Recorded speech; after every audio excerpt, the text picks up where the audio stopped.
Boa noite, deputados. Estamos aqui, olha, no gabinete de crise com o deputado Zé Américo, deputado Sargento Nery e deputado Carlão Pinhatari, além do repórter CD Silva.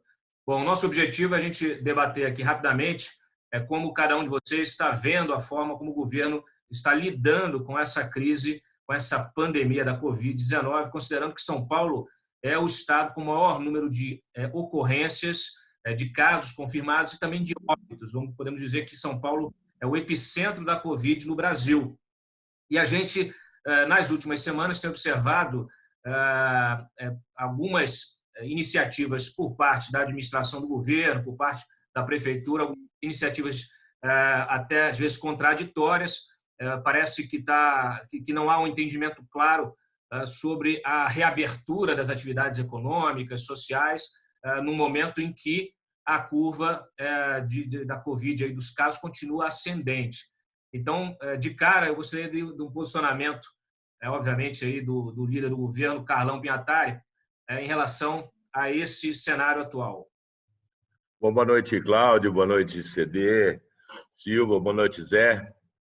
Deputado Zé Américo, né? Meu amigo Zé, mas deputado Sargento Nery. Sou amigo Zé. Eu vejo uma participação, eu não vejo nenhum conflito entre a Prefeitura Municipal de São Paulo e o governo de São Paulo. Eu acho que o governador João Dória, o governo, o Centro de Contingência da Saúde, fez um trabalho nesses últimos 60, 70 dias de preparar o Estado de São Paulo para que pudesse combater da melhor maneira possível. Preparar o sistema público de saúde, que normalmente, antes da pandemia, já estava com 70%, 80% de lotação, para que a gente pudesse ter agora a possibilidade de atender os nossos pacientes, não só da capital, mas também de todo o interior de São Paulo. São Paulo hoje contratou, depois que começou a pandemia, 3.600 novos leitos de UTI no estado, entre público e privado, que eu acho que isso foi uma boa atitude que o governo de São Paulo fez. E, além disso, montou 2 hospitais de campanha, um no Ibirapuera, que é de responsabilidade do governo de São Paulo, mas que tem leito de estabilização, que é de responsabilidade do município, mas que São Paulo, o governo está dando uma assistência muito boa, e também o Hospital de Heliópolis, que estão sendo tratados ali os pacientes da capital de São Paulo. E outro que está sendo feito no AME, que seria construído em Campinas, que logo, logo, mas será passado para a prefeitura do município de Campinas. Eu acho que São Paulo está preparado e estamos na guerra. Eu acho que agora a pandemia está no auge. Sobre a abertura do comércio, a flexibilização dos nossos horários, eu vejo que agora é o momento de fazer com muita responsabilidade. O prefeito Bruno preferiu esperar mais 15 dias para fazer os protocolos. Hoje já abriu 2 novos atividades, que são as lojas de comércios de carro e também os escritórios. Eu acho que, assim, paulatinamente, assim que a gente conseguir fazer todos os protocolos com tranquilidade, com segurança, nós podemos combater essa grave crise que o Brasil, o mundo está passando todo, né? A atividade econômica esse mês está com uma expectativa de cair 29% em São Paulo. Bom, agradeço, deixa eu passar a palavra aqui para o deputado Sargento Nery. O senhor concorda com esse cenário de tranquilidade que o Carlão está passando aqui, não? Bom, boa noite, Cláudio, boa noite ao Carlão Pinhatari, um grande deputado, boa noite, Zé Américo também, um grande deputado, todos os amigos. Eu acho que primeiro, Cláudio, nós precisamos trabalhar com números, né? Antes do feriado prolongado, nós tínhamos 639 mil infectados no estado de São Paulo, 339 mil na Grande São Paulo e 300 mil espalhados no interior do estado de São Paulo. Nós tínhamos 159 cidades que era 0 de caso morte ou de infectados. Então eu venho pedindo já há algum tempo que fizesse essa liberação de forma responsável, claro, com todos os protocolos, mas por regiões. Então aquela cidade que tem 0, eu vou dar um exemplo para você, a cidade de Veracruz, 0 morte, 12 mil habitantes, tinha 3 suspeitas de infectados, né? Essa cidade poderia ter o comércio aberto de forma responsável. Então, eu acho que o isolamento total de passar a regra e não trabalhar as regiões, eu acho que foi uma falha do governo. Pode ser que ele errou tentando acertar para que realmente não acontecesse aí uma contaminação geral. Mas essa é a minha visão. Nós tivemos o rodízio par e ímpar, que isso acumulou mais de 600 mil pessoas no transporte público. Transporte público que não tem ventilação, né, o metrô, o ônibus, que facilita a contaminação. E logo após se fez o feriado prolongado. Eu estou puxando agora essa semana para ver quanto que aumentou no interior de São Paulo após esse feriado prolongado. Então, eu acho que foi 2 erros, tanto do município quanto do estado, essas duas atuações.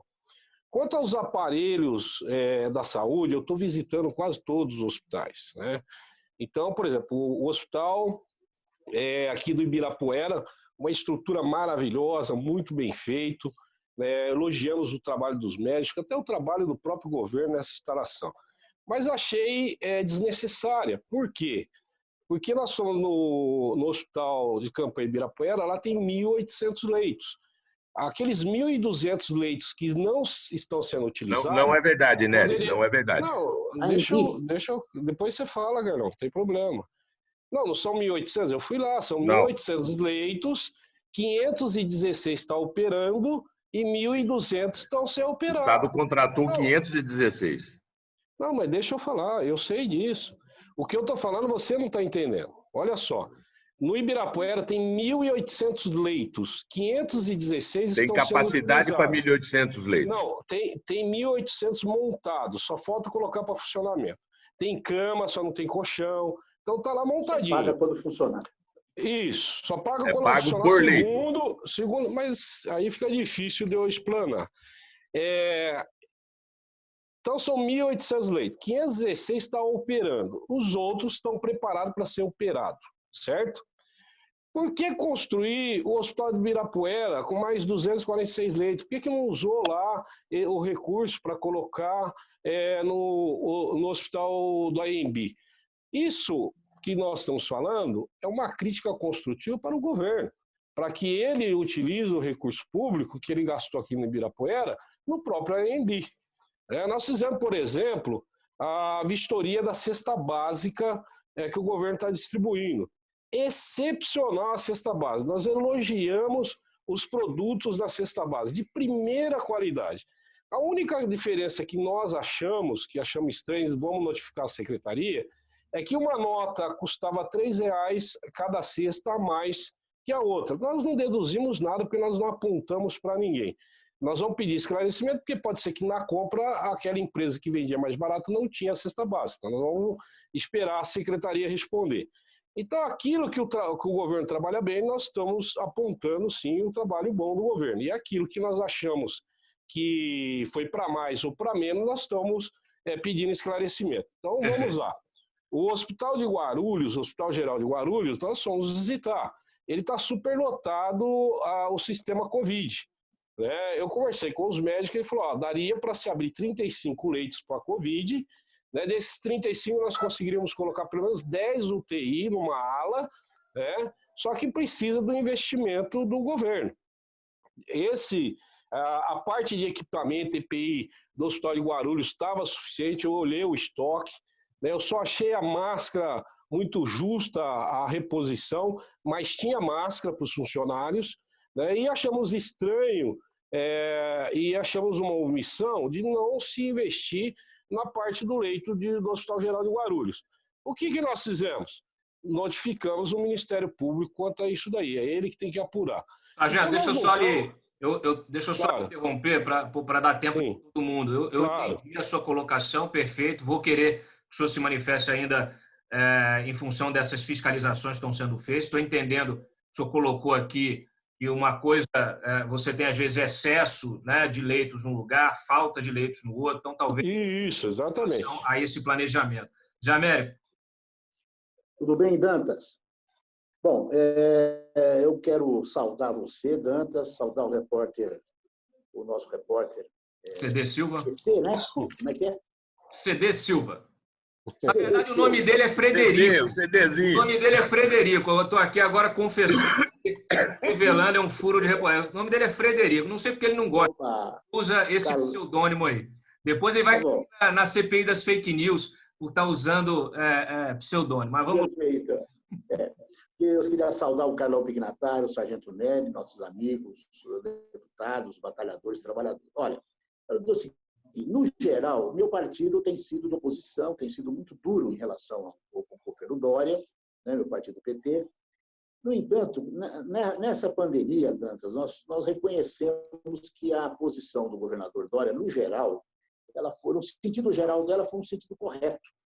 Ele assumiu, né, juntamente com os governadores do Brasil, a ideia da defesa do isolamento, que continua no Estado, e defesa do isolamento, o entendimento do Covid a partir de uma perspectiva médica, né? Então, algumas coisas boas que merecem ser elogiadas, né? Agora, eu acho que ele errou em algumas coisas, né? Vou dizer assim, no atacado, ele errou em algumas, né, na exceção. Na regra geral, acertou, na exceção, acho que errou. Em primeiro lugar, ele podia ter aproveitado o mês de maio, por exemplo, final de abril, começo de maio, para fazer uma paralisação que eles chamam de paralisação horizontal, né? Horizontal, quer dizer, um lockdown. Quer dizer, parar aí para a gente atingir uns 70% de isolamento, parar tudo durante 15 dias. Se você faz isso, você já teria condições de achatar a curva antes, né? Achatar a curva antes e viabilizaria, talvez até com mais rapidez, a volta das atividades econômicas, que eu sei que é um problema no Estado, tem muita gente pressionando, etc. Então, acho que eu sei que não é fácil fazer isso, certo? Mas não enfrentar os interesses de empresário, de comerciante, etc., foi um erro do governador. Foi um erro que ele devia ter enfrentado, né? E agora nós pagamos um preço disso. Por quê? Porque na medida que as pessoas vão diminuindo o seu dinheiro, na medida que vai tendo aquele problema psicológico de muito tempo de isolamento, as pessoas começam, de repente, a voltar ao trabalho.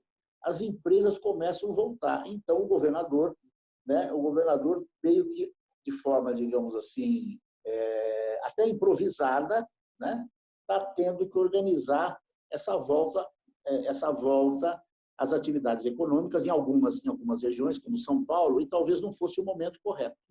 Por exemplo, eu tenho dúvida se São Paulo deveria estar voltando às atividades econômicas, né? Eu não tenho certeza, pelos dados existentes, que São Paulo esteja no declínio da pandemia. O estado de São Paulo não está no declínio, né? Ainda nós temos gente morrendo e gente sendo contaminada no sentido ascendente. Na cidade de São Paulo, que está no nível 2 aí da categoria do governo do estado, né, ele está numa categoria que permitiria que ele reabrisse como ele está reabrindo. Não acho que esteja em curva descendente, não está. A cidade de São Paulo tem algumas coisas, tem uma coisa boa, que eu acho que a gente precisa explicar aqui, senão fica...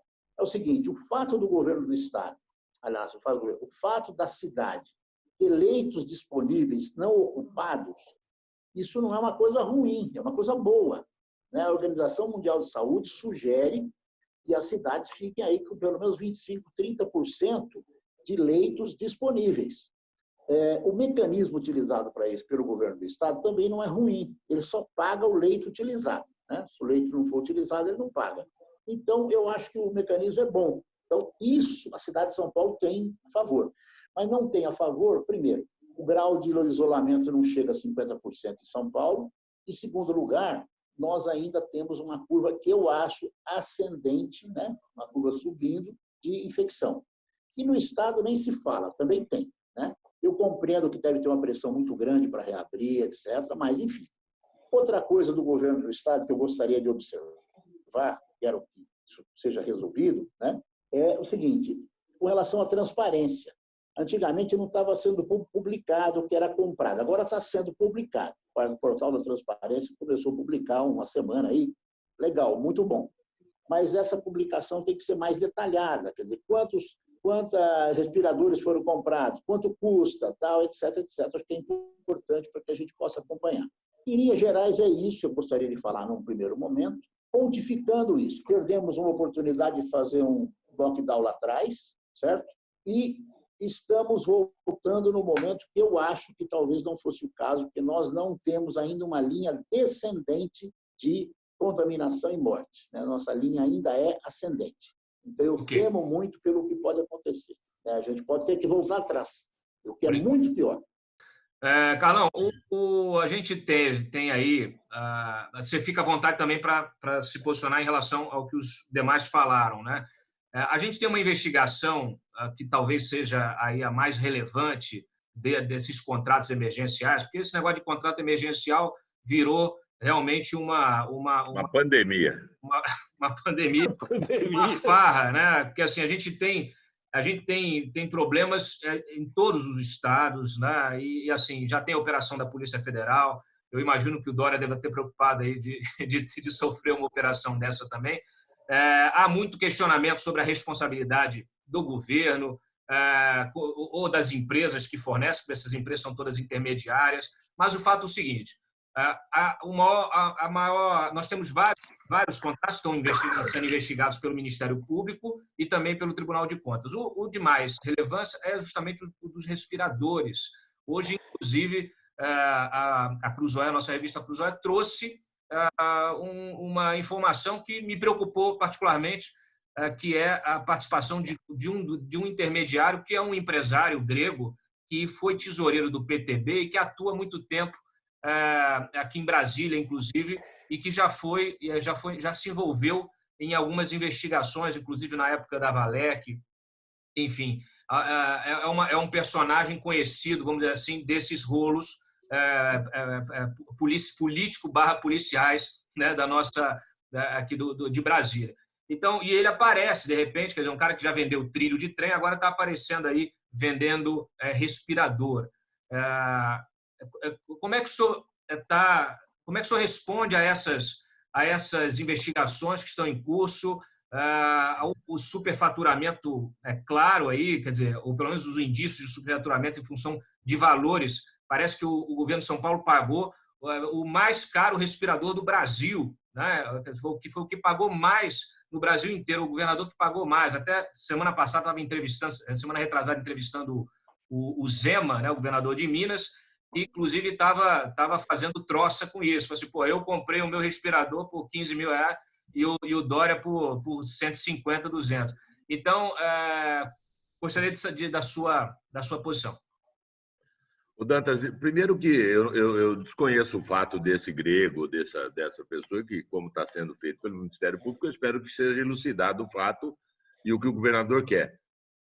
Logo no começo, quando houve um problema com algumas máscaras ou aventais, alguma coisa na Secretaria de Saúde, imediatamente o governador mandou cancelar o contrato e colocou a Procuradoria do Estado lá dentro da Secretaria para que pudesse fazer um pente fino em todas as licitações. E se alguém errou, vai ter que pagar. O governador não tem... Nós não somos parceiros desse tipo de atitude no governo de São Paulo. O governador, não sei se você vê, ele não tem como ele ver a grandeza do Estado se alguém fez alguma confusão, que eu espero que não tenha feito, mas se fez, que vá pagar. Respirador é um caso sério no Brasil, no mundo, né? Nós temos respiradores e ventiladores, nós temos respirador que é o BIPAP, nós temos respiradores de UTI, nós temos de ambulância e temos respiradores de UTI de vários modelos. O respirador que o governo comprou custava 12, 14 mil dólares e para que fosse entregue no mês de maio, o que não fizeram, o que vão ser multados, o que vão ser corrigidos, pagou-se quase 40 mil dólares, se eu não estiver enganado, né? Era para ser 3 mil respiradores, quando viu que eles não entregaram, não cumpriram o contrato, isso foi reduzido por quase um terço disso e acabou comprando na Turquia uma parte e acabou fazendo. O que houve é que o governo federal, a partir de um certo momento, ele bloqueou a venda de respiradores para os estados. Quem tinha comprado e já havia acertado, recebeu. Quem não tinha, acabou tendo um problema sério. Mas eu acho que isso tem investigação, tem que ser investigado. Eu acho que é bom a Polícia Federal, o Ministério Público, para que elucida de uma vez os fatos. Falar sobre os hospitais de campanha. Eu vejo, Nery, que nós temos lá no Ibirapuera a possibilidade de ter 1.800 leitos. O que o Estado contratou foi 500 e poucos leitos. Se precisar, vai contratar 1.000. Se precisar, vai contratar 1.500. Agora, do Ibirapuera até Guarulhos é 10, 12 quilômetros. E o Guarulhos é um hospital municipal, não é um hospital do Estado. O Estado repassou recurso para todas as grandes prefeituras de São Paulo e para as pequenas prefeituras, para a capital e também para a prefeitura de Guarulhos. Inclusive, agora, essa semana, eu acho que vai 15 ou 18 novos respiradores lá para Guarulhos para aumentar os leitos de UTI, que é necessário também, né? Você sabe que, como você tem a capital, quando você tem um vírus novo desse que ninguém conhece, nós temos um deputado, Dantas, na Assembleia, com uma filhinha de 2 anos, que se contagiou, não teve nenhum sintoma, fez positivo, e daí 14 dias negativo, e passou disso tudo. A babá não pegou, o pai não pegou e a mãe não pegou. Então, quer dizer, uma criança que está ali o dia inteiro na cama, com a mãe, com o pai. Então, ainda é uma coisa muito difícil e diferente para todos nós. É desconhecido ainda, é um vírus desconhecido. É desconhecido demais. E o que nós temos que fazer? São Paulo, nós temos um problema de São Paulo, da Grande São Paulo, que é o transporte público, que está sobrecarregado há 50 anos. Como é que você vai fazer agora? Eu acho que tem que ter, houve sim agora essa abertura responsável pelas regiões, como o Sargento Nery disse, né? Pelas diretorias regionais de saúde, Marília, Bauru, Ribeirão, São José do Rio Preto, Campinas, Sorocaba, enfim. E aí sim, não adianta Veracruz não ter nenhum caso se ela está a 8 quilômetros de Marília e Marília tiver caso, que também não tem lá, é a terceira zona de liberdade, né? Você vê, São José do Rio Preto, que é a minha região, Dantas, nós estávamos no laranja, poderíamos abrir. O meu prefeito da minha cidade decretou lockdown por 15 dias, porque nós estamos com 100% da UTI, da UTI dos nossos hospitais, cheio de paciente. Ontem nós conseguimos transferir 50%, 5 pacientes, são 10 UTIs aqui, 5 pacientes para São José do Rio Preto. Então, voltamos a ficar com leitos vagos de UTI. Eu acho que isso tem que ser a responsabilidade de cada um dos prefeitos. Eu acho que os prefeitos têm que agora assumir a participação, como o Bruno fez. Ele fez uma tentativa no dia do par, o ímpar, eu acho que foi uma tentativa correta, para ver se conseguia segurar as pessoas em casa. Infelizmente, não deu certo. Nós não podemos admitir. Eu acho que você voltar atrás numa decisão, eu acho que é mérito para um governante que quer melhorar a vida das pessoas.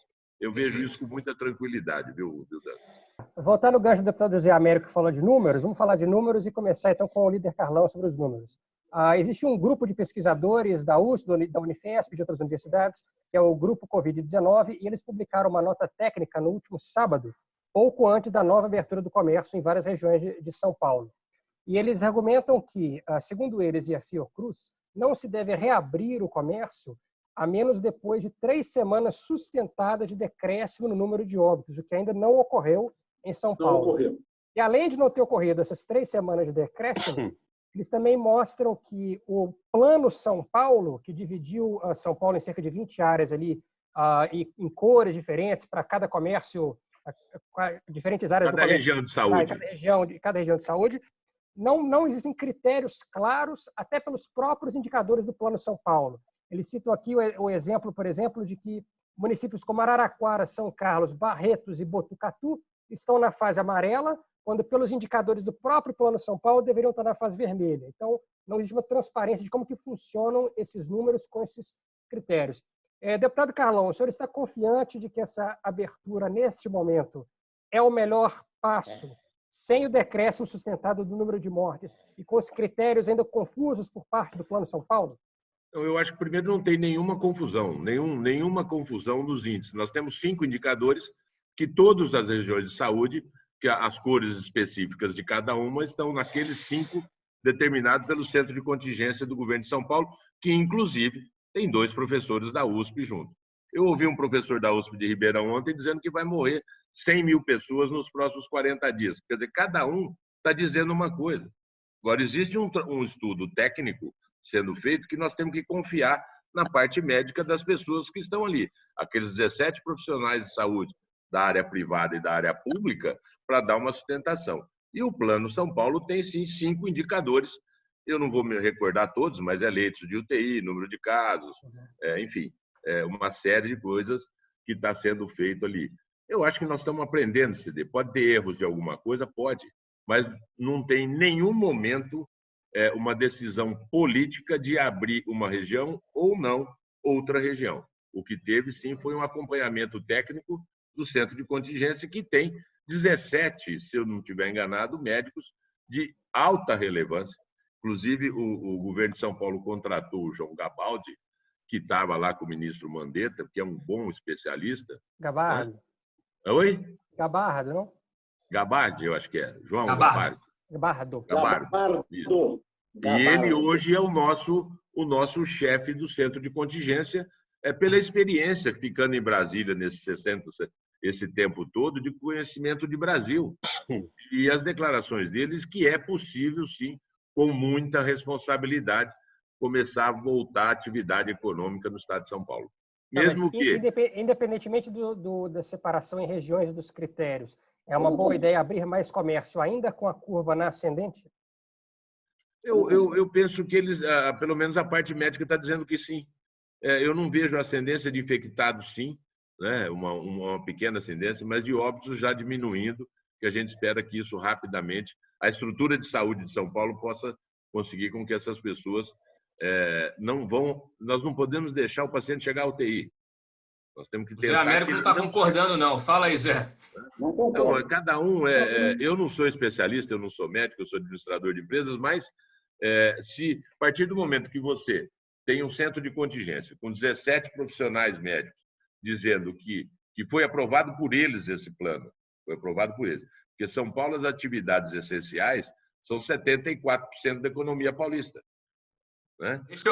Deixa o Zé Américo falar um pouquinho, Carlão. Eu entendi seu ponto. Eu acho o seguinte, eu tenho ouvido pela televisão, de uma maneira muito cautelosa, tenho ouvido as falas do doutor Covas, do Butantan, né? que assumiu do lugar do IPE. O Gabardo eu não tenho ouvido, mas, enfim. O que os médicos têm passado para nós, eles têm batido muito nessa tecla que a volta está vinculada a uma queda, né, como o repórter disse, né, 3 semanas, pelo menos, uma queda de contaminação e morte. Né? Esse aspecto não está sendo cumprido na cidade de São Paulo. E nós vamos ter, na semana que vem, a volta do comércio de rua e dos shoppings. Ainda que de maneira limitada, mas na semana que vem vai ter shopping e comércio de rua. Então, você vai ter uma mobilização dentro de São Paulo do transporte público. O maior problema não é o cara atendendo lá na loja. É o funcionário que tem que se deslocar dentro do ônibus, né? Então, eu assim, não estou dizendo que não seja cauteloso, estou falando que não está se levando em consideração. Tem um problema que não é do governo municipal, Dantas, e que eu acho que o governo federal é responsável, que é o seguinte: nós chegamos num momento onde está acabando o dinheiro das pessoas. Né? Eu digo que está acabando o dinheiro do comerciante, do trabalhador, do funcionário, a pessoa começa a entrar em desespero. Numa cidade onde 1/3 é trabalho informal, o cara entra em desespero. Então, ninguém segura. Né? Ninguém segura. Então, temos que dar esse desconto. E por que isso está acontecendo? 10% do dinheiro que era para ser emprestado para os pequenos e médios produtores, empresários, não foi emprestado. Desculpe, de todo o dinheiro colocado à disposição, só 10% foi para os pequenos e médios empresários, que são quem dá o emprego no estado de São Paulo. Até recentemente não tinha conseguido regularizar a concessão do ajuda de R$600 para as pessoas. Então, o governo federal mostrou-se incapaz, na verdade, de resolver esse problema. Porque se esse problema de dar o dinheiro para as empresas, para elas manterem os seus funcionários, né, sem trabalhar, eu acho que isso teria tornado, digamos assim, mais viável o isolamento. O isolamento em São Paulo ele foi enfrentado muito por conta, não da responsabilidade das pessoas, pela falta de grana do cara. Então, o cara sai para disputar, para lutar. Então, isso também atrapalhou o isolamento em São Paulo e impede que hoje se possa fazer alguma medida, digamos assim, mais forte. O Estado, eu acho que num determinado momento, o Estado começou a fazer medidas contraditórias, tal, etc., pela pressão muito grande psicológica de um lado e de outro a pressão da falta de recursos, da falta de dinheiro pelas pessoas. Então, isso é um problema grave. Por daí, Cláudia, que a gente deveria ter aproveitado para ter feito um lockdown lá atrás, que a gente teria ganho. Então, o governador ceder à pressão dos empresários, como ele cedeu, foi errado. Acho que esse é o maior erro dele. Né? Esse foi o maior erro dele. Com relação ao caso dos respiradores, o caso aí da denúncia, eu acho que tem que apurar. Eu acho que a gente não deve acusar ninguém previamente, tem que apurar. Eu só queria fazer uma ressalva. O Ministério Público de São Paulo precisa ser mais ativo nisso, viu? O Ministério Público de São Paulo tem estado meio ausente dessas investigações. Eu acho que ele tinha que estar muito presente nisso, talvez ter mais promotores trabalhando, para que a gente possa ter a fiscalização. Porque, como foi o caso da pandemia, nós liberamos, né, a Assembleia aprovou um projeto que liberava o governo de fazer licitação, o que é correto. Quando você libera de fazer licitação, obviamente, essas licitações são feitas pelas comissões de licitação normal. E aí você pode ter problemas. Né? Então, é importante que tenha uma fiscalização bem feita, sem fazer julgamento prévio, porque nós estamos numa situação muito difícil no Brasil e no mundo. Né?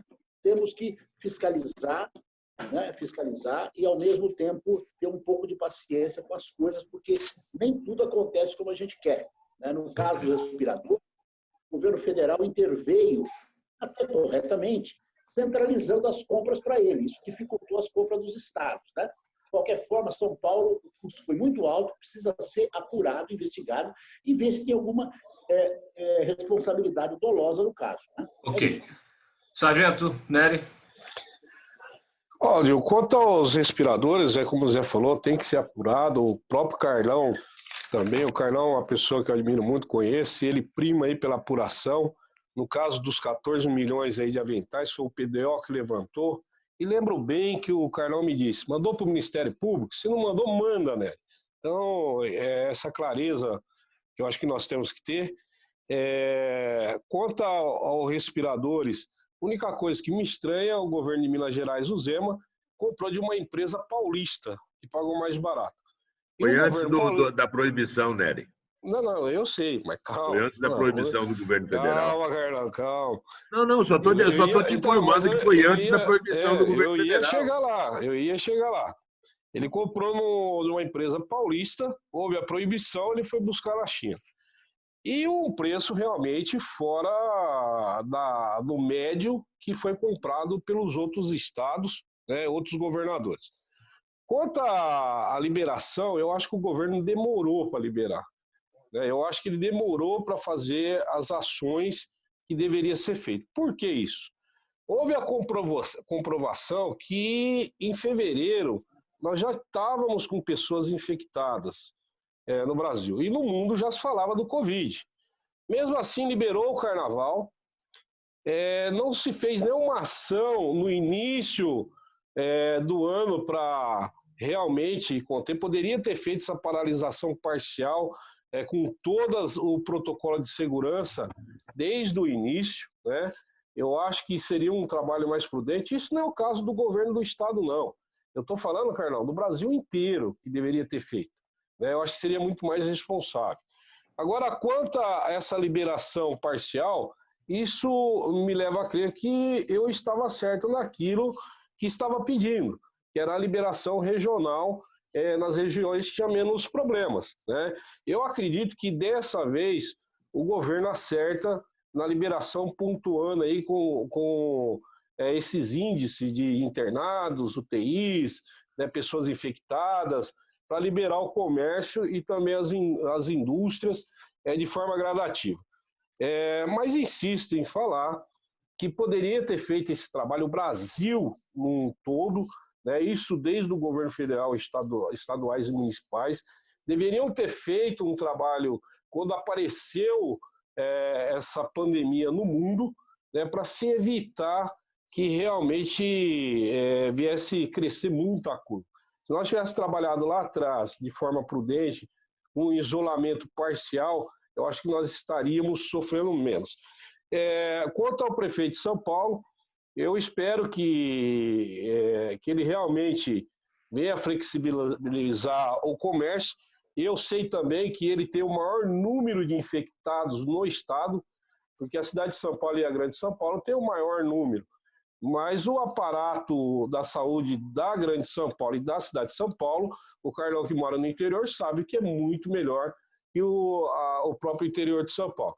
Então, eu acredito que deveria sim fazer essa liberação como foi feito, mas eu ainda bato na tecla que foi um pouco tardia. Poderia se ter feito antes com os números que eu passei. Até porque o interior de São Paulo tem, até o feriado, tinha 300 mil infectados, né? Se você dividir pela quantidade de cidades, não é um número alto. E nós temos várias cidades que era 0 morte e poucos infectados. Então, como o Carlão falou, Marília, a cidade maior, tinha 37 casos, Veracruz não tinha nada. Então, aquela região poderia se ter feito um trabalho de liberação parcial um pouco antes que foi feito agora. Essa é a minha opinião. Deixa eu... Seria, tem mais alguma pergunta específica? Sim, para a gente falar sobre o futuro, eu queria que os deputados comentassem rapidamente essa questão do Plano São Paulo, de que hoje nós temos a seguinte situação. A cidade de São Paulo está na fase 2, fase laranja, na qual já pode operar comércio e serviços com algumas limitações. Mas o entorno na Grande São Paulo ainda está na fase 1, está na fase vermelha. Menos, quase nada pode fechar, porque está quase tudo fechado. Faz sentido isso do ponto de vista dos paulistas que moram na Grande São Paulo e interagem com São Paulo, capital, o tempo todo? Faz sentido você ter o entorno na fase vermelha e a São Paulo, a cidade, na fase laranja? Todo sentido. Posso Para mim, responder? não. Por favor, sim. Para quem que é? Eu acho... Vamos seguir no nosso Você não pode interferir aqui. O Carlão fala, depois o Zé Américo, depois... Perfeito, tá bom, tá ótimo. Vai lá. Eu acho que foi por isso a decisão do Bruno, do prefeito de São Paulo, decretar lockdown por mais 15 dias. Eu acho que essa deve ter sido pela interação desses municípios, acho que foi por isso que ele está se montando os protocolos, para que na próxima semana, eu não sei ainda se ele vai liberar comércio de rua ou shopping center. É muito mais fácil você controlar um shopping center do que você controlar lá o comércio lá do Brás ou da Zé Paulino, né? É muito mais fácil, com controles efetivos nesse sentido. Mas eu acredito que nós vamos conseguir vencer. Eu acho que o Bruno, o prefeito de São Paulo, está tendo uma atitude, inclusive com os municípios da Grande São Paulo, de não deixar com que se abra São Paulo e se feche Guarulhos ou Osasco, ou, enfim. Eu vejo que o pessoal do ABCD está pedindo para que mude de faixa a cor dele, para eles que eles mudem de faixa, porque tem poucos infectados e tem uma bela de uma estrutura hospitalar. Eu não sei qual vai ser a decisão do comitê que vai ser tomada hoje ainda. Eu não sei qual vai ser, mas eu espero que tenha aí a responsabilidade de cada um. Eu acho que nós tivemos um grande problema no começo da pandemia. O Nery me disse lá que teve um caso no Brasil, em São Paulo, no mês de fevereiro. O problema foi que o presidente da República não aceita. No começo era uma gripezinha, né? E que isso atrapalhou. O presidente da República vai e fala, não tem nada disso, tem que voltar a trabalhar, vamos para a rua, vamos para isso. Os governadores segurando de um lado, os prefeitos do outro. Então, isso houve uma descrença da população em saber em quem acreditar. Eu acho que esse foi o maior problema que nós tivemos em toda a pandemia. Eu ia até lhe perguntar, vou aproveitar aqui e fazer uma intervenção aqui, só um parêntese, porque São Paulo não conseguiu, a taxa de isolamento médio, até saiu um dia desse aí, é mais ou menos 50%. Então, eu queria lhe perguntar justamente aqui, o senhor atribui isso, já que assim, o Zé Américo falou até do desespero das pessoas que vão ficando sem dinheiro e tal, mas isso é assim desde então. Na verdade, então, você acha que isso Isso, as pessoas acreditam no presidente da República. É um efeito das declarações do presidente. Se você vê, eu não sei se foi hoje ou se foi ontem que ele foi inaugurar um hospital de campanha aí, junto com o Caiado. Todas as pessoas de máscara. Só o presidente Bolsonaro sem máscara. Então, isso não é exemplo de um homem da estatura de um presidente da República. Me desculpem. Eu ainda falo isso para o Zé, eu votei nele. Eu acredito no governo, na parte econômica do presidente Bolsonaro, mas eu acho que essa história agora aí de querer indicar remédio e de querer mandar o povo para a rua, eu acho que isso é completamente descabido numa situação pandêmica que nós estamos agora. Bom, Zé Américo? Olha, eu vou dizer, eu não tenho nenhuma dúvida de que o presidente da República, com esse mau exemplo que ele deu desde o começo, atrapalhou demais o isolamento social que a gente lutou aqui. É óbvio que uma cidade como São Paulo, onde a informalidade é muito grande, né, e você tem uma periferia muito grande também, é muito difícil você manter taxas de isolamento tão altas, né? Na periferia você tem casas, às vezes, que mora num cômodo, mora 10 pessoas, 8 pessoas, é difícil manter o isolamento aí. Mas, de qualquer forma, acho que o mau exemplo do Bolsonaro foi determinante. Não vejo, porém, Dantas, uma incongruência em você liberar, digamos, São Paulo e não liberar, digamos, Guarulhos. Eu não vejo uma incongruência nisso. Acho assim, do ponto de vista técnico, eu acho que é possível você fazer essa separação. Talvez o problema seja mais de ordem política e psicológica, né? Como o São Paulo tem um prestígio muito grande diante de todo o Estado, o que acontece em São Paulo, a pessoa acha que pode acontecer na cidade dele também, né? Mas, do ponto de vista técnico, não vejo nenhuma dificuldade em você separar bairros. Você poderia ser, inclusive, em São Paulo, dependendo da situação, até separar alguns bairros que podem X e alguns bairros que podem Y. Por quê? Porque, na verdade, a volta ao trabalho está muito ligada à questão do transporte público. Então, se você segura o transporte público, ele segura, num certo sentido, a pandemia. Se você libera as coisas, o transporte público, na verdade... Está aí Florianópolis para dar o exemplo, né? Hã? Como? Está aí Florianópolis para dar o exemplo, né? Para dar o exemplo, exatamente, né? Então, você contém o movimento econômico, você pode conter até por bairro ou por região. Eu não acho isso incongruente, não. Agora, tem esse efeito psicológico. Você vê um radialista de Guarulhos falando, ele não pode admitir que ele se considera igual a São Paulo, né? Então, como que São Paulo pode, eu não posso, né? Então, tem essa coisa assim. Mas acho que isso aí não é errado necessariamente, não. Eu só acho que a abertura em São Paulo está sendo prematura, não por isso. Está sendo prematura porque a curva de contaminação e de mortes na cidade de São Paulo ainda não estão declinantes. O Estado tão pouco. Então, eu acho que deveria ter atrasado isso. Segundo, acho que o isolamento, mesmo abaixo de 50%, 48%, 47%, não é ruim, não. É uma medida boa, é positiva. Se a gente não tivesse tido isso desde o começo, discordo do Nery nesse sentido. Eu acho que nós seríamos muito mais mortos no estado de São Paulo e mais contaminados, né? Nós podemos ver, por exemplo, que na Inglaterra, né, a Inglaterra é um terço do Brasil. Se as mortes da Inglaterra fossem proporcionais ao tamanho em relação ao Brasil, né, seria 150 mil pessoas que morreram, né? Então, nós temos números vultosos pelo mundo. Eu acho que o Brasil não chegou a isso, certamente não vai chegar, porque os governadores, de um modo geral, mal ou bem, errando aqui, acertando acolá, ficando com medo do empresariado, como é o caso do Dória em algum caso, mas, de qualquer forma, mantiveram um isolamento mínimo que garantiu que a gente não tivesse, digamos assim, as piores consequências do Covid.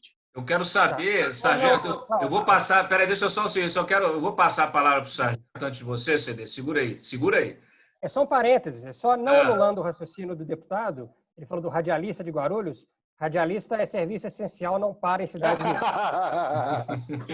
Tá certo. Não, mas acho correto. Ô, Carlão, eu não sei se você tem conhecimento, mas fica a pergunta. Os empresários que pressionaram o Dória são associados à LIDE?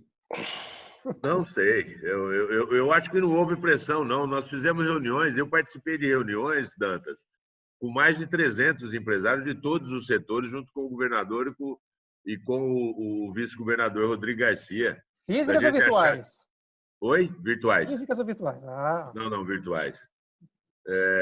Hoje você sabe que a pandemia, vamos ficar aí com uma cicatriz grande, mas eu acho que essa história de virtual vai melhorar muito a vida de todos nós, né? Deixa eu passar a palavra para o Sargento. Tá, mas só para me encerrar isso, nós estamos em contato com ele todas as semanas para poder achar a melhor saída para a economia e para morrer menos pessoas em São Paulo para salvar vidas. É isso aí. Sargento, passando a palavra e aproveitando para deixar uma perguntinha, que eu fiquei na dúvida. Ontem o senhor e outros deputados estão fazendo a fiscalização dos hospitais de campanha, estiveram no IMB, no hospital do IMB. Aí teve até uma confusão lá, vocês foram barrados, depois conseguiram entrar, a gente tem os vídeos disso rolando aí na internet. Mas me chamou a atenção uma coisa, talvez até o próprio Carlão depois possa esclarecer. Eu vi as macas do IMB ali, do hospital de campanha, e são macas fixas.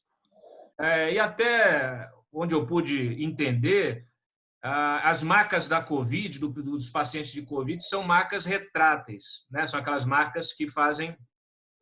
Não, mas aí eles usam um travesseiro em forma triangular para deixar o paciente na posição. Há essa cautela. Apesar de ser fixa, há um aparato que eles colocam. Mas no contrato está fixa mesmo. Nós estamos analisando o contrato. É bom ver se está fixa e citar o preço de marca fixa, né?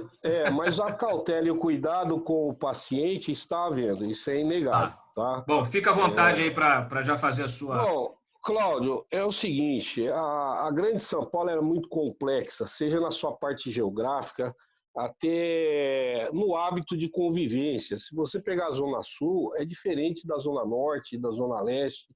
Então, eu acho que a Grande São Paulo, os prefeitos têm que ter essa flexibilidade de trabalhar assim, né, com a liberação no comércio, até porque é o maior caso de contaminação é a Grande São Paulo. Nós temos que ser sensatos naquilo que falamos. Então, eu acho que tem que ter essa flexibilidade. Quanto ao presidente, eu acho que ele não é o causador dessa curva, né? Quanto à medicação que ele indicou, eu tenho que agradecer, porque eu fui salvo, né? Eu passei muito mal. E a hidroxicloroquina foi uma das coisas que salvou minha vida. Então, eu não posso ser hipócrita também de falar mal daquilo que me salvou, né? Prudentemente, o doutor Marcos Siqueira ministrou no primeiro dia. Eu acho que os governadores não podem querer achar um culpado. Até porque eles têm autonomia, está tendo autonomia, isso juridicamente lhes dão autonomia para ter as ações dentro dos seus estados. Se não tomou a decisão ou não fez anteriormente, ou foi por um descuido, por uma omissão, uma falha, né? Isso é ponto, tá? Eu vejo dessa forma. Agora, quanto à ida lá no hospital do AMB, nós fomos no hospital do Ibirapuera, nós fomos mais em 4 hospitais, nós nunca invadimos hospitais, fomos sempre muito bem recebidos. O Coronel Telhado estava conversando com o secretário, pedindo para entrar. Nós não invadimos, nós somos levados pela funcionária Simone, que trabalha no Iabas, tem gravação a respeito. Nós não entramos sem o equipamento, tem filmagem. É que para você entrar no hospital, você anda um grande espaço para chegar aonde tem que se paramentar. Então, nós tivemos que entrar, ela nos levou até o local, retiramos os equipamentos e fomos para o alojamento para se paramentar. Quanto àquelas camas, as camas são fixas, mas de cautela os médicos colocam um travesseiro que parece um triângulo para realmente deixar o paciente numa posição melhor para respirar. Quanto à contratação, nós estamos vendo. Então, por exemplo, o Hospital de Ibirapuera fez uma contratação de segurança que, se não me engano, custa 5 milhões de reais. Só que o que me estranhou? Tinha 2 viaturas da Guarda Municipal e mais ou menos uns 8 guardas municipais. Se tinha a Guarda Municipal lá, tem uma delegacia dentro do Ibirapuera, precisava gastar 5 milhões com as seguranças, eu não vejo que haveria essa necessidade. Tá? O que nos estranhou foi a forma que nós fomos recebidos, né? E nós pedimos para conversar com o responsável, ninguém quis nos atender, fizeram um isolamento de seguranças com grade, e aí que o Coronel Telhada fez contato lá com o secretário da Saúde e estava pedindo para que nós entrássemos. Toda a nossa ação foi filmada. Teve emissora que colocou que nós só filmamos a parte que está vazia. Isso é uma inverdade. Nós filmamos tudo. É que nós tivemos cautela de fazer um ao vivo onde não tinha paciente. Aonde tinha paciente, nós fizemos a filmagem justamente para aguardar, porque se houvesse uma contestação de qualquer coisa, nós teríamos gravado. Então, por exemplo, nós temos gravado da médica diretora que ela nos passa todos os números, que é contraditório do que a Secretaria da Saúde do município está falando. E ela puxou no celular dela, que eles têm um sistema que atualizado de minuto em minuto, e ela passou todos os números exatos para nós. E a Secretaria da Saúde está aumentando esse número. Então, o nosso trabalho, só para finalizar, Cláudio, o nosso trabalho é sem ideologia, é apartidário e sem politicagem. O nosso trabalho é apontar aquilo que é bom e apontar aquilo que é ruim. Aquilo que realmente não é bom, nós estamos tomando providência. Aquilo que é bom, nós estamos elogiando. Nós fomos fiscalizar uma empresa de aventais que era ruim. Nós representamos o governo no Tribunal de Contas do Estado. Mas nós fomos visitar uma empresa que realmente trabalha corretamente, foi feito um contrato muito bom e de forma adequada, nós elogiamos a empresa e o próprio governo. Então, aquilo que nós estamos encontrando de bom, nós estamos realmente pontuando positivamente o governo. Agora, aquilo que é negativo não tem como. O que não pode é os deputados ser barrados numa fiscalização para realmente ver como está sendo investido o dinheiro público. Claro. Eu acho que o administrador que não tem o que esconder não deveria colocar aí 10, 20 seguranças para impedir uma visita, ou pelo menos mandasse um gestor para nos receber. Agora, se o secretário fosse honesto nas informações, ele próprio poderia ir lá nos receber ou mandar um assessor dele nos receber. Nós esperávamos. Nós ficamos 48 minutos aguardando uma resposta se nós podíamos entrar ou não. Como que nós invadimos? Nós ficamos 48 minutos. E tem o vídeo da senhora Simone nos convidando para entrar e nos levando. Então, é contraditório o que a prefeitura fala e é lamentável o que ela está divulgando. Bom, senhores, eu agradeço aí a participação de todos. É um debate que, como todos têm que falar, acaba que a gente consome um pouco mais de tempo, mas eu acho que as questões centrais foram abordadas e parabéns ao trabalho aí de fiscalização, que é importante, sem a politização, né, porque o momento é de muita crise. Vi que em determinado momento tinha aí um movimento para se criar uma CPI. A gente sabe que CPI tem um outro tipo de função. Só te pontuar, eu criei o projeto de resolução, a exemplo de outros mandatos na casa, pode-se criar a 6ª CPI com a assinatura de 32 deputados com esse projeto de resolução. Eu só preciso de assinatura, já pedi para o PT assinatura, PSL, estou pedindo. Hoje nós temos 13 assinaturas. Da CPI. Tá? Nós não somos a favor dessa CPI. Começou a politização da política. É isso que não pode acontecer, Dan. Nós não somos isso, eu estava elogiando justamente a não politização. Esquece. Eu vi que tirou elogio. Você falou até agora, eu quero fazer uma colocação. Por favor, Dan. Eu ouvi você até agora, você vai me ouvir agora. Você vai me ouvir. Deixa o Carlão agora se posicionar. Vocês estão fazendo politicagem. Se você vê o vídeo da deputada Adriana Borgo, dizendo, governador, vamos te pegar. Ela nem sabia que estava no hospital municipal. Ela estava achando que estava no hospital do governo de São Paulo. Carlão, eu falo falta de informação. Carlão, é ridículo essa atitude. Não, o do Sargento Nery, não. Está indo lá, está fazendo, está tentando construir. Mas de algumas pessoas que estão ali amando de Bolsonaro, amando dessas pessoas, para tentar estragar um belo trabalho que está sendo feito por alguns dos deputados. Eu acho que o trabalho da Câmara é fiscalizar. O trabalho da... Tem que fazer. Eu acho que é dever e obrigação de todos nós. Exatamente, mas é obrigação. Se você pegar o vídeo, Nery, que a Adriana Borgo fez, é ridículo. Vão te pegar, governador. Ela estava no hospital municipal. De tão falta de informação... Né? Deixa eu só encerrar aqui. Eu quero saber só de vocês o seguinte. Já que federalizaram aí o debate, está tendo muita discussão sobre protestos no domingo novamente aí na Paulista, do pessoal dos bolsonaristas. de um lado, do outro lado, quem é contra o governo. E aí, na última vez, a gente teve até torcida organizada, o pessoal quebrou coisa, fez realmente um pandemônio. Como é que vocês estão vendo isso? Qual a mensagem que vocês passariam hoje para esses manifestantes que estão no meio de uma pandemia em curva ascendente, com todo esse problema que a gente colocou aqui no debate? Carlão?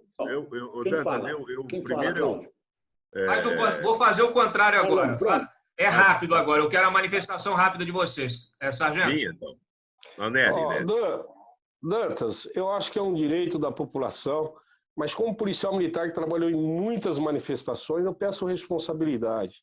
Eu acho que lutar pelo direito político não é uma guerra política. Acho que nós temos que respeitar o espaço do outro. Eu me dou muito bem com todos os deputados da casa, seja da esquerda, da direita ou do centro, porque eu respeito a ideologia deles, eu respeito a posição deles. E eu acho que a população tem que respeitar, eu acho que não pode partir para agressão, para quebradeira. E pode ter certeza, pelo que eu conheço da Polícia Militar, porque atuei nela há muitos anos, a Polícia Militar tem um aparato especializado para isso e tenho absoluta certeza que vai conduzir com maestria essa manifestação. Então, que façam de forma responsável. Zé Américo. Posso falar, Cláudio? Pode, Zé. Agora? Isso, pode falar rapidinho. Eu acho o seguinte, é desaconselhável sempre uma manifestação numa situação como essa, certo? Mas já que existe um clima para isso, pessoas querem fazer, eu sou a favor que faça, guardando todas as precauções, distância entre as pessoas, evitar aglomeração, usar máscara, tal, etc. Agora, nós temos que... Eu acompanhei muito a manifestação do final de semana passado e vou acompanhar essa, Cláudio. Eu acho que a Polícia Militar foi quem deixou a desejar. A Polícia Militar foi parcial. Ela reprimiu muitos manifestantes pela democracia e protegeu praticamente o outro lado. Tem o caso de uma senhora que estava armada, ela, com um taco de beisebol, a polícia retirou sem desarmá-la, né? Então, a Polícia Militar está muito alinhada, eu acho que com um lado só.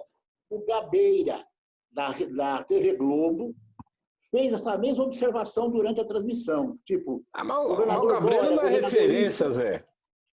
Não, é referência sim, não, claro. Não. A PM é partidária, Zé. A PM não puxa para... Não é partidária, Zé. A PM não é. Não joga a culpa da PM, não. Cláudio, deixa ele só terminar, Zé. Desculpa, Zé, mas não joga, não. A parte da PM não é partidária. Em 2013, toda aquela onda se prolongou e se aprofundou porque a PM foi inábil e ficou de um lado. E dessa vez eu assisti. A PM não desarmou a mulher que foi lá fazer provocação. Depois o Coronel Camilo admitiu que quem começou a briga foi um cara vestido de neonazista. O Coronel Camilo teve essa hombridade, mas a PM em loco não teve isso. Eu vou estar lá presente, à distância, para poder verificar, porque pela televisão eu vi uma PM parcial. Em outros momentos, eu vi a PM agindo de forma independente e imparcial. Mas nesse final de semana, ela foi parcial. Carlão, para finalizar. Rapidamente. Primeiro que aquela moça no taco de beisebol, eu acho que a primeira atitude do policial militar de tirar ela sem conflito foi perfeito, mas o taco tinha que ser preso. Tinha que ser retirado dela, porque ali não tem nenhum campo de beisebol, né? Então ela ia fazer o quê com aquele taco? Segundo, ela é Cristina Rocha, filha do general Rocha, amiga do general Vilas Boas. Então é filha de general. Essas as pessoas que estão fazendo essas bandalheiras na rua, né? A partir do momento que a polícia teve que agir, a melhor polícia do Brasil é a Polícia Militar de São Paulo. Carlão, só me fala qual é a sua posição para essa possível manifestação, essas possíveis manifestações. Eu não sou favorável à manifestação nesse momento. Eu sou favorável a qualquer manifestação democrática, ou contra ou a favor, mas eu acho que nesse momento não era a hora de se fazer isso. Mas já que vai fazer, vai ter que entrar num acordo com a Polícia Militar para que não haja um confronto e que não tenha ali uma agressão entre qualquer um. E entre os black blocs no meio. E outro, se houver bomba e gás, Paulão. É bomba e gás. Isso é a polícia falando. Eu não acho isso mesmo sendo muito bem treinada a tropa, eu não acho isso correto. Eu não acharia que era momento de se fazer isso. Mas já que querem fazer, que seja num acordo para que não haja conflito. Ok. Eu agradeço mais uma vez a participação também do CD Silva. Obrigado. Se me permite uma rápida intervenção, agradecer a presença dos deputados, só não custa lembrar, Sargento Nery, a gente fica muito feliz com a sua recuperação, mas não é porque B aconteceu depois de A, que A é a causa de B.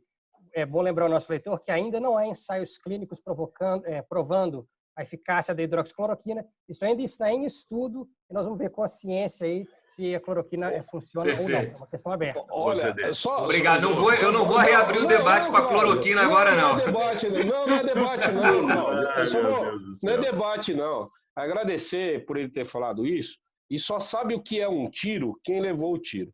Só sabe o que é um furo de projétil quem já teve. Então eu sei a importância da cloroquina na atuação do meu organismo. Tá ótimo. Obrigado. Gente, obrigado aí por esse debate qualificado, sem bomba, sem... Tá bom? Somos todos amigos. E o antagonista está aqui, o Gabinete de Crise está à disposição de todos vocês. Um abraço. Deixar o Nery borrachada, gás de pimenta e bomba. Meu Deus do céu. Eu sou antigo, não tem conversa, né? Bomba e gás. Tchau. Boa tarde a todos aí. Tchau. Bom fim de semana. Bom final de semana.